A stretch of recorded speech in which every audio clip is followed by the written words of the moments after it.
أولا نرحب بكم وبجمعكم الفاضل هنا في أطول طاولة إفطار على مستوى الجزائر العاصمة. هذه التظاهرة من تنظيم بلدية الجزائر الوسطى المشكورة على ذلك، تجسيدا لقيم التآزر الاجتماعي والتكافل المجتمعي بين الأسر الجزائرية وبين مجتمعنا الواحد في هذا الشهر، في شهر التضامن والرحمة. إذا مثلما تشاهدون هذه الأجواء الاستثنائية التي تصنعها الأسر الجزائرية بتواجدها هنا في هذا الإفطار، من خلال أيضا من خلال مساهمة عشرات الجمعيات وممثلي المجتمع المدني الذي أبى إلا أن يقاسم فرحة الجزائريين، أيضا بالتعاون مع عدد من الشركاء الاقتصاديين الذين قاموا بدعم هذه التظاهرة. مرة أخرى مرحبا بكم في هذا الحدث المعبر والذي يعبر عن قيم وأصالة مجتمعنا الجزائري.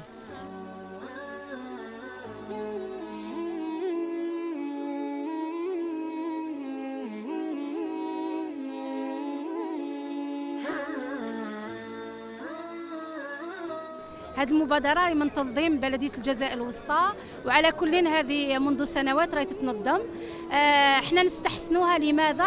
لأن الكل يعني راهو معني، الفقير الغني البسيط. هنا اليوم عندنا أنا رئيس جمعية تاع أطفال التوحد، وهنا اليوم راهم كاين متواجدين عائلات اللي عندهم ذوي التوحد راهم متواجدين هنا معنا، ورانا في لمة عائلية يعني راكي تحسي بها قبل ما تشوفيها. شكرا. هي حطه وحنا والله البارح في اللي شفناها سما جينا نجرو، بصح فينا ما لقينا بلاصه، ما لقيناش نقعدوا. الحمد لله خلاونا نقعدوا. وصحة فطوركم وصحة رمضانكم وصحة عيدكم.